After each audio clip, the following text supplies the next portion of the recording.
Hello students, welcome to Raghav Pathshala. Last class में हमने आपके प्रश्नावली जो 5.1 थी उसका क्वेश्चन नंबर 4, उसके अंदर टोटल आपने 15 क्वेश्चंस मैंने आपको करवाए थे और उम्मीद है कि आपने के क्वेश्चंस को बढ़िया तरीके से समझ के उसका सॉल्यूशंस भी कर लिया होगा। आज हमारी जो क्लास रहने वाली है वो समांतर श्रेणी का आगे का पार्ट हम पढ़ेंगे। आपको याद हो तो मैंने आपको पहले जब 5.1 का इंट्रोडक्शन करवाया था वो इंट्रोडक्शन बहुत बड़ा हुआ था, वही है मेन इंट्रोडक्शन। अब 5.2 जो है उसमें एक ए एन बराबर a plus n minus 1 into d करके एक फॉर्मूला लगेगा, उसके अलावा कुछ भी नहीं लगेगा। हाँ, एक एपी को कभी उल्टा कर दिया जाता है, किताब में तो सूत्र नहीं दे रखा, मैं आपको लिखवा दूंगा। मेन है इसका सवाल। अब मान के चलिए टोटल इसके अंदर 8 उदाहरण है। कितने उदाहरण है टोटल? 8 उदाहरण है और 8 उदाहरण प्लस 20 क्वेश्चन है टोटल। वो क्वेश्चंस आपको पूरे सॉल्यूशंस करने पड़ेंगे। हम एक एक बोर्ड पे एक एक क्वेश्चंस का सॉल्यूशंस करेंगे बढ़िया तरीके से, एकदम शानदार तरीके से। लैंग्वेज लगभग वहाँ से पूरी हो जाएगी। ज़्यादा कोई इंट्रोडक्शन बड़ा बनेगा नहीं, मैं आपको चीज़ें बता देता हूँ और ज़्यादातर मैं चीज़ें आपको बता चुका हूँ, क्योंकि इसमें जो सारा खेल है वो पदों का है। पदर, ये जो अंतिम पद क्या होता है, ए क्या होता है, डी क्या होता है, इसके बारे में सारा जो डिस्कशन है ना वो हमने 5.1 के 2 वीडियो में ऑलरेडी कर लिए और बेहतरीन तरीके से हमने लैंग्वेज को करा है। आज की जो क्लास होने वाली है वो पढ़ेंगे हम एपी का व्यापक पद, एपी का एनवां पद, या एपी का आप अंतिम पद भी बोल दो। और सबको बताएगा, अगर मैं आपसे बोलूँ कि ए10 लिखना है तो ए10 लिखने का मैंने तरीका बताया था, ए प्लस 9 डी। एक डी हमेशा क्या करना है, आपको कम सोचना है। तो आज हमारी जो हेडिंग रहने वाली है साहब वो है एपी का एनवां पद। कौन सी हेडिंग रहने वाली है? एपी का एनवां पद। एनवां पद बोल दो या आप इसको अंतिम पद बोल दो। एपी का क्या बोल दो? अंतिम पद बोल दो, या आप इसको व्यापक पद भी बोल दो, एक ही बात।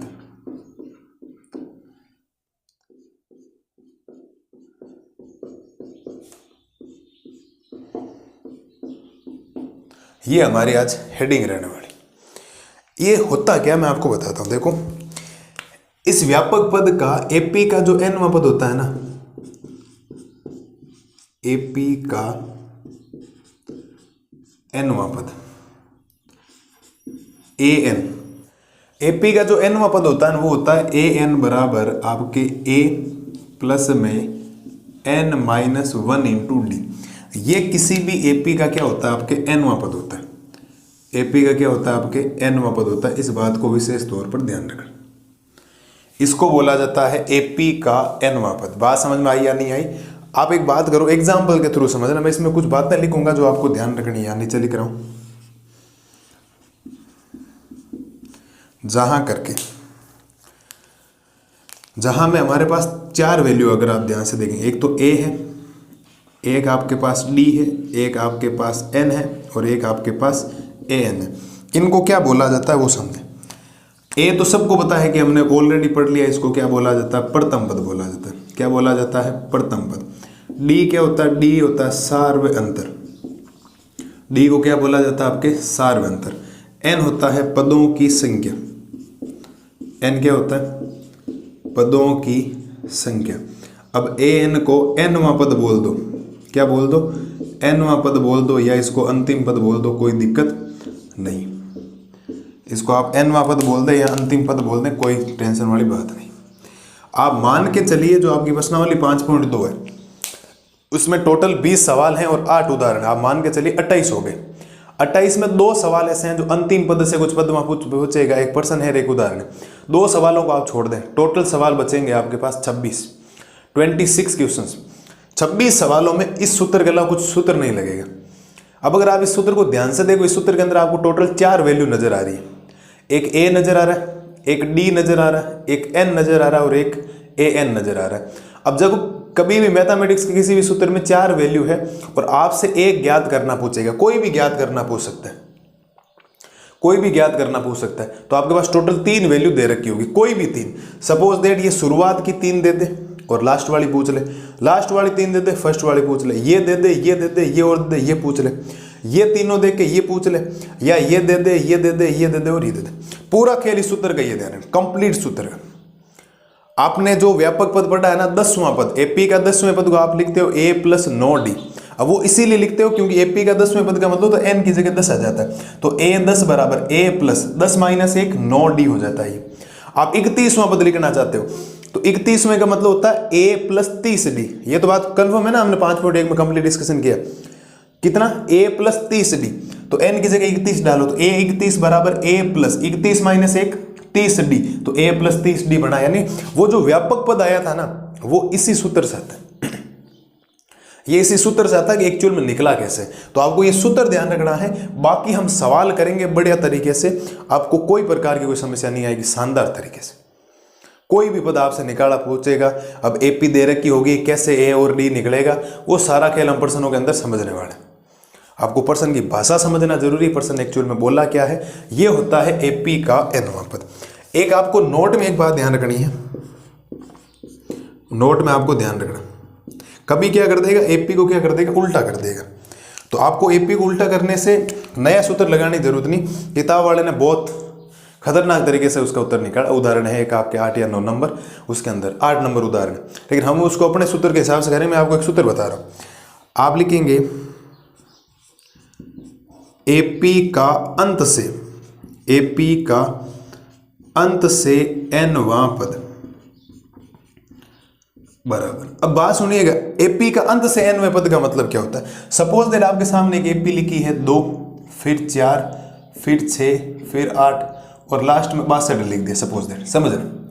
अगर मैं बोलूं एपी का प्रारंभ से पूछूं तो प्रारंभ में तो सबसे पहला प्रथम पद है, सारवंतर आ जाएगा। लेकिन वहां तो गड़बड़ है ना, वहां गड़बड़ कैसे है। अब इस एपी को अंत से पूछूं, अंत से मतलब एपी को उल्टा लिखना। उल्टा लिखने का मतलब देखो, पहले 62 लिखा जाएगा, फिर 60 लिखा जाएगा, ऐसे ऐसे करके लास्ट में कितना लिखा जाएगा, 2। भाई जो किसी एपी का पहले प्रथम पद था वो तो अंतिम पद बन गया, और जो अंतिम पद था वो क्या बन गया, प्रथम पद, क्योंकि एपी को उल्टा कर देना। आप सोचें, सपोज दैट इस चीज के ऊपर गौर करें आप लोग, इस चीज के ऊपर देखो, समझ रहे। अब इस चीज के ऊपर गौर करें।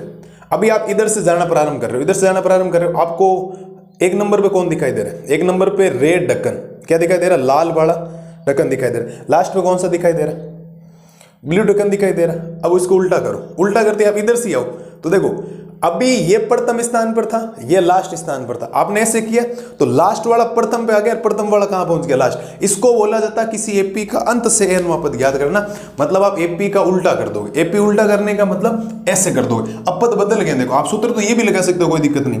लेकिन यहां प्रथम पद कितना था, 2, और सारवंतर था 2 का। लेकिन यहां प्रथम पद कितना है, 62, और सारवंतर 60 माइनस 62 कितना आएगा, -2 आएगा, चेंज हो जाएगा। लेकिन हम तो जब भी ये नाम आएगा ना, इस नाम के ऊपर आप थोड़ा हाईलाइट कर लेना। ये नाम अगर आपको किसी भी सवाल में दिखाई दे, एपी का अंत से nवां पद ज्ञात करना है, अंत से क्या ज्ञात करना है, nवां पद ज्ञात करना है, तो उसका सूत्र आपको याद रखना है। उसका सूत्र होता है an माइनस का n-1 इंटू डी। इस बात को आपको ध्यान रखना, ये सूत्र आपके एकदम दिमाग में बैठा हुआ होना चाहिए। किसी किताब में, यहाँ तो नहीं आपकी एनसीईआरटी किताब में, लेकिन इस सूत्र से कोई गड़बड़ नहीं, उत्तर एकदम सही आएंगे। और मैं आपके उदाहरणों में जब करवाऊंगा तो आपको किसी प्रकार कोई समस्या नहीं आएगी, गारंटी मेरी है। तो क्या मेरे लाल और लालियों को एपी का जो nवां पद है, या जिसको व्यापक पद बोला जाता है, या अंतिम पद बोला जाता है, उसका सूत्र सीधा सिंपल सा याद होना चाहिए। an बराबर a plus n-1 into d. A क्या है, प्रथम पद, डी क्या है, सारवंतर, n क्या है, पदों की संख्या, an क्या है, अंतिम पद या एपी का nवां पद। अगर एपी को उल्टा कर दिया जाए, कैसे, एपी को उल्टा कर दिया जाएगा, तो एपी को उल्टा करने के बाद जो आपको सूत्र लगाना है वो लगाना है एपी का अंत से nवां पद। अब nवां पद वो आपसे पूछ लेगा, एपी का अंत से 20वां पद, एपी का अंत से 40वां पद, एपी का अंत से 11वां पद। 11वें पद का मतलब n का मान 11 हो जाएगा। ये दे रखा होगा, डी दे रखा होगा, इसमें a की जरूरत नहीं। ये सूत्र यही है, ध्यान रखना, an minus n-1 into D. अब ये जो an होता है, इस आप सबको पता है, an को हमने l भी लिखा था, an को हमने tn भी लिखा। तो ये बातें तो आपके क्लियर है, मुझे नहीं लगता इसमें कोई किसी प्रकार की समस्या है। मैं ज़्यादा कोई टाइम वेस्ट नहीं करना चाहता। आपका मेन काम ये इतना ही है, आपको ये क्लास जो आज है, मैं अभी लंबा चौड़ा बना दूँ, ये कर लो वो कर लो, सब सवालों का खेल है इसमें। भाषा आपने सवाल की पढ़ ली, भाषा पढ़ने में क्या क्या दे रखा है, जो उसने दिया है वो काम करते जाओ, काम हो जाएगा आपका। और कुछ बातें हैं, मैं इनमें थोड़ा सा कंफ्यूजन ज़्यादा रहता है। अगर आपको पीछे वहाँ नाम दे रखा है, इसका मतलब n दे रखा है, an ज्ञात करना। जिसके पीछे वहाँ जुड़ा हुआ है उसका मतलब an ज्ञात करना, n दे रखा है। फिर कोई पूछे इसमें कितने पद है, इसका मतलब n का मान निकालना। कौन सा पद, तो भी n का मान निकालना। कौन सा, ये विच वगैरह नाम आते हैं ना, उसके अंदर आपको n निकालना होता है। ये सवालों के अंदर हम डिस्कशन करेंगे एकदम बेहतरीन तरीके से। तो जो कल की क्लास हमारी होगी वो होगी उदाहरण की। किसकी क्लास होने वाली? उदाहरण की। कंप्लीट उदाहरण एक वीडियो के अंदर करने वाले हैं। उदाहरण नंबर 3 से लेकर उदाहरण नंबर 10 तक टोटल 8 उदाहरण है। या आपको तो अलग अलग करवा दूं, मैं देख लूंगा, वो तो आप टेंशन मत लो। मैं 2 वीडियो बनाऊंगा, 2 बना दूं 4 उदाहरण करके, क्योंकि अलग टाइप के हैं थोड़े से। लेकिन आपको ये समझना बहुत जरूरी है, सूत्र याद होना चाहिए। ए एन बराबर a plus n minus 1 into d. कोई लंबा चौड़ा है ना इंट्रोडक्शन है ही नहीं। 5.3 आएंगे तो एक सूत्र याद, 2 सूत्र याद रखना। एस एन के पदों का योग है, वहां पदों को जोड़ना है, यहाँ पद निकालना है, तो कोई समस्या नहीं आएगी। अगर ये प्रश्नावली आपको समझ में नहीं आई ना, 5.2 समझ में नहीं आई तो 5.3 कभी समझ में नहीं आएगी, इस बात को ध्यान रखना। 5.3 में सारे सूत्र 5.2 और 5.1 के। 5.1 नहीं आती तो 5.2 नहीं आएगी, 5.2 नहीं आती तो 5.3 नहीं आएगी, इस बात को ध्यान रखना। लैंग्वेज पढ़ना बहुत जरूरी है, कंसेप्ट क्लियर करें। अगर किसी ने 5.1 के लैंग्वेज का वीडियो नहीं देख रखा, 5.1 तक अभी तक क्लियर नहीं, प्रथम पद क्या होता है, सारवंतर कैसे निकलता है, तो कृपया जाकर वहां विजिट करें, वो वीडियो देखें पहले। यहाँ थोड़ा लेट आ जाना कोई प्रॉब्लम नहीं, बाद में देख लेना, लेकिन पहले कंसेप्ट बहुत जरूरी हो जाता है। तो उम्मीद है प्रत्येक लाल और लाली को ये एपी का जो nवां पद है या अंतिम पद या व्यापक पद, ये सूत्र समझ में आया होगा। ए एन बराबर a plus n minus 1 into d. ये सूत्र और ये सूत्र अलग अलग है, ध्यान रखना। ये तब लगाना जब आपको ये नाम नहीं दे रखा, अंत से ये नाम देगा किताब में आपको। उदाहरण में आपको हम उदाहरण नंबर 8 करें, उसमें स्पष्ट लिखा है, लेकिन उस उदाहरण नंबर 8 को जब आप देखोगे ना, तो किताब वाले ने इतना हार्ड लेवल से समझाने की कोशिश की, आपको बिल्कुल समझ में नहीं आया क्या क्या एक्चुअल। लेकिन जब मैं आपको करवाऊंगा बिल्कुल सिंपल तरीके से, एकदम आपको इजी वे में इस सूत्र से सीधा आंसर आ जाएगा उसका। कोई गलत नहीं है, ध्यान रखना। किसी के मन में बिल्कुल नहीं होना चाहिए कोई गलत हो सकता है, कोई गलत नहीं किसी प्रकार का सूत्र। तो ये सूत्र एपी का अंत से एनवां पद A N minus 1 into D होता है। और एपी का एनवां पद जब कुछ भी अंत वगैरह नाम नहीं दे रहे हो तो आपको हर बार ये सोचना। अब सवाल की भाषा पढ़ेंगे, सवाल में क्या क्या दे रखा है, क्या निकालना है, पूरा क्लियर मैं आपके एकदम कर दूंगा। उम्मीद है आज का जो लेक्चर हुआ आपको पसंद आया होगा और एक एक चीज आपके समझ में आई होगी। लंबा चौड़ा वीडियो बना दूं, ये कैसे याद करते हैं, ये कर लो वो कर लो, कोई मतलब नहीं। चैप्टर आना चाहिए। भाषा का जो काम था वो मैं 5.1 में ऑलरेडी करवा चुका हूँ, 2 वीडियो लिए थे मैंने। एपी क्या होती है, एपी के प्रकार क्या होते हैं, सारवंतर क्या होता है, व्यापक पद क्या होता है, क्योंकि मेजर काम मैं आपके लिए कर चुका हूँ। थोड़ा ये भी ध्यान रखना, मैं अगर ए 10वां पद बोलूं, 10वें पद का मतलब ए प्लस 9 डी होता है, ये सबको पता होना चाहिए। 20वां पद बोलूं तो ए प्लस 19 डी होता है, 1 डी हमेशा कम सोचना। 30वां पद बोलूं तो ए प्लस 29 डी होता है, 27वां पद बोलूं तो ए प्लस 26 डी होता है। हमेशा एक एक डी क्या करना है, कम सोचते जाना, इस बात को विशेष तौर पर ध्यान रखना। तो उम्मीद है प्रत्येक लाल और लाली को ये आपके समझ में आया होगा। मिलते हैं कल की क्लास में। उदाहरण का सॉल्यूशन लेके अब एक वीडियो में करेंगे या 2 वीडियो में करेंगे, वो मैं डिसाइड कर लूंगा। आपका काम है 5.1 के दोनों वीडियो का रिविजन करना। अगर किसी ने नहीं कर रखा है, किसी ने कर रखा है तो कोई दिक्कत नहीं, आपको यहाँ चीजें बहुत इजी वे में समझ में आने वाली। एपी लगता है लोगों को कि सर हार्ड है, कुछ ऐसा कुछ भी नहीं है, सब खेल भाषा का है। भाषा आपने ढंग से पढ़ी बढ़िया तरीके से, आपका काम हो जाएगा। तो मस्त रहिए, स्वस्थ रहिए और इस चैप्टर का पूरा बढ़िया तरीके से रिविजन कर लेना। मैं आपके लिए कल लेके आता हूँ उदाहरण का सॉल्यूशन। तब तक मस्त रहिए, स्वस्थ रहिए। Thank you.